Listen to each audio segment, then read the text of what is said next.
Okay. I did not finish chapter 2 earlier because it was a lot longer than I thought it was going to be. So, the funeral was a blur to Dan. The minister said some stuff about ashes. They lowered the coffin into the ground. Everybody tossed in a shovel full of dirt, and Dan thought the mourners enjoyed this part too much, especially Ian and Natalie.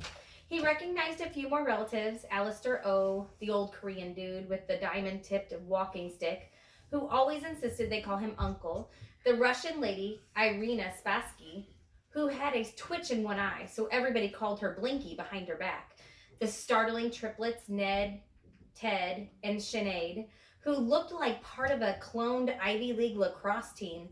Even the kid from the television was there, Jonah Wizard. He stood at one side getting his picture taken with a bunch of girls, and there was a line of people waiting to talk to him. He was dressed just like on TV, with lots of silver chains and bracelets, ripped jeans, and a black muscle shirt, which was kind of stupid since he didn't have any muscles. An older African-American guy in a business suit stood behind him, punching notes in a BlackBerry. Probably Jonah's dad. Dan had heard that Jonah Wizard was related to the Cahills, but he'd never seen him in person before, and he wondered if he should get an autograph for his collection. After the service, a guy in a charcoal gray suit stepped to the podium. He looked vaguely familiar to Dan, and the man had a long pointed nose and a balding head, and he reminded Dan of a vulture. "Thank you all for coming," he said gravely. "I am William McIntyre, Madame Cahill's lawyer and executor." "Executor?" Dan whispered to Amy. "He killed her?" "No, you idiot," Amy whispered back. "That means he's in charge of her will." "If you will look inside your programs," William McIntyre continued, "some of you will find a gold invitation card." Excited murmuring broke out as 400 people leafed through their programs. Then most of them cursed and shouted at complaints when they found nothing. Dan ripped through his program. Inside was a card with a gold-leafed border. It read, "Dan and Amy Cahill are hereby invited to the reading of the last will and testament of Grace Cahill. Where? The Great Hall, Cahill Manor. When? Now." "I knew it," Dan said. "I assure you," Mr. McIntyre said, raising his voice above the crowd, "the invitations were not done randomly. I apologize to those of you who were excluded. Grace Cahill meant you no disrespect. Of all the members of the Cahill clan, only a few were chosen as the most likely."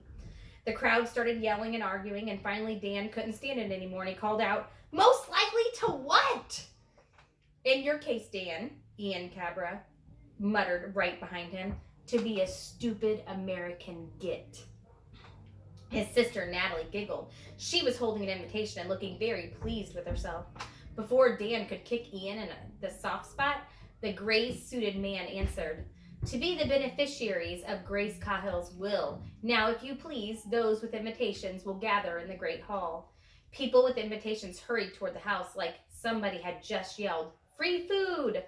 Natalie Cabra winked at Dan. "Ciao, cousin. Must run, collect our fortune." Then she and her brother strolled up the drive. "Forget them," Amy said. "Dan, maybe you're right. Maybe we'll inherit something." But Dan frowned. If this invitation was such a great thing, why did the lawyer guy look so grim? And why had Grace included the Cabras? As he passed through the main entrance of the mansion, Dan glanced up at the stone crest above the door. A large C surrounded by 4 smaller designs, a dragon, a bear, a wolf, and 2 snakes entwined around a sword. The crest had always fascinated Dan, though he didn't know what it meant. All the animals seemed to glare at him, like they were about to strike. He followed the crowd inside, wondering why those animals were so mad. The great hall was as big as a basketball court, with tons of armor and swords lining the walls and huge windows that looked like Batman could come crashing through them at any minute. William McIntyre sat at a table in front of a projector screen behind him, while everybody else filed into rows of seats. There was about 40 people in all, including the Holts and the Cabras and Aunt Beatrice, who looked completely disgusted to be there. Or maybe she was just disgusted that everyone else had been invited to her sister's will reading. Mr. McIntyre raised a hand for quiet, and he slipped a document from a brown leather folder, adjusted his bifocals, and began to read. "I, Grace Cahill, being of sound mind and body, do hereby divide my entire estate among those who accept the challenge and those who do not. Whoa, Eisenhower Holt interrupted. What challenge? What's she mean? I am getting to that, sir. Mr. McIntyre cleared his throat and continued. You have been chosen as the most likely to succeed in the greatest, most perilous undertaking of all time, a quest of vital importance to the Cahill family and the world at large. 40 people started talking at once, asking questions and demanding answers. Perilous undertaking? Cousin Ingrid shouted. What is she talking about?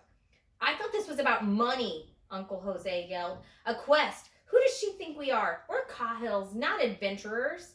Dan noticed Ian and Natalie Cabra exchange a meaningful look.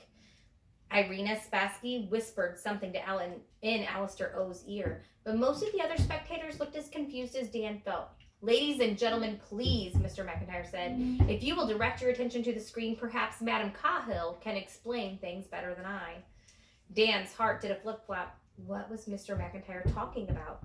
Then a projector on the ceiling hummed to life, and the shouting in the room died down as Grace's image flickered on the screen.